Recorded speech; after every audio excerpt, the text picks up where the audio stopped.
Et le premier corner de la partie, regardez, on revoit. Le premier corner de la partie sera stéphanois.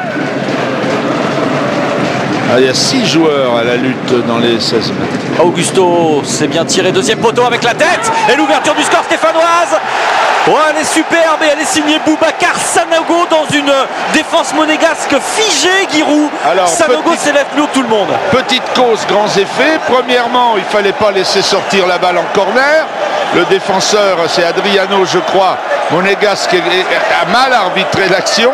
Et deuxièmement, une erreur de marquage fantastique, puisque Puy-Grenier a quitté Sanogo pour s'avancer.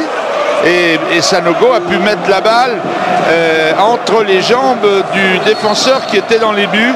Ça ne sert à rien de mettre deux défenseurs si en plus il n'arrête pas les balles. Et il n'y a pas de faute d'arbitrage. Il y a une faute de hors-jeu du vert, et même de 2 verts. Si besoin, vous nous développerez tout ça lundi soir en compagnie de Romain Delbello dans les spécialistes. Merci, bien sûr. Canal Plus Sport, à partir de 19h.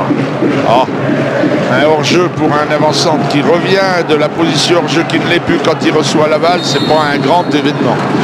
Ça aurait été un événement s'il y avait eu, si la balle avait été... Sanogo, Augusto Fernandez pour distiller ce coup de pied arrêté. Bayal est en... Non, c'est Sanogo qui se met volontairement en jeu. Ouais. Augusto avec une tête monégasque. Sanogo, le poteau, Sanogo encore. Oh là là!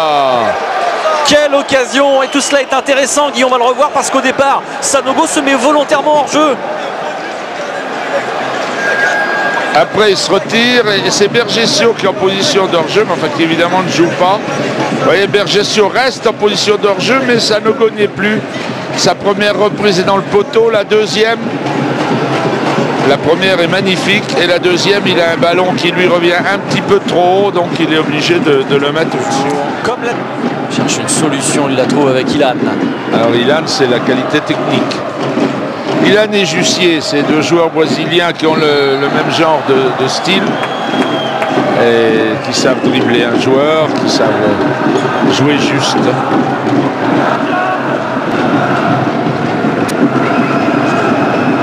Face à Ruffier, Payet avec un ballon deuxième poteau, une tête et le deuxième but stéphanois.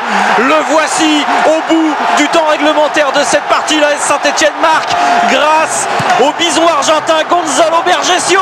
Alors il y a eu un contre, je pense qu'elle a été heurtée par 2 têtes.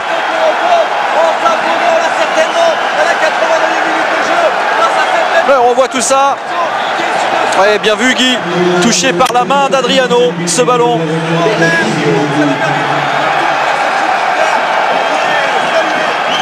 Ouais, elle touche les 2 joueurs. Je ne sais pas qui l'a touché en dernier avant qu'elle rentre. Et là, on est à la 90e minute pile. Je pense que l'arbitre va mettre un petit peu de temps parce qu'ils ont vraiment... les Stéphanois ont vraiment passé beaucoup de temps. Alors maintenant, il faut qu'ils défendent. Évidemment, c'est très dur sur une petite...